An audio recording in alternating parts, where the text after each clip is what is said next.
the thing that I shoot for is that ooh and ah painting. You know, I'm going to be really happy in this slow, long, patient process of making art and learning about it.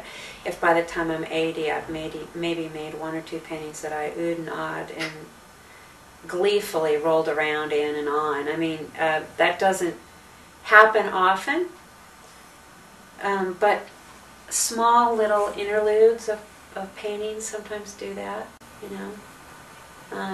But again, I'm a big one for letting go, so I try not to let anything be too pristine in order to every time I've let go, something better comes. Sometimes I think, oh God, I let go of that. But every time I have, something better comes from it. But no, I wish I could say I oohed and ahed over a body of work. I feel like I sometimes get to the next place, the next good productive step that's teaching me and opening me up to learn the next best thing. But I'm not satisfied yet.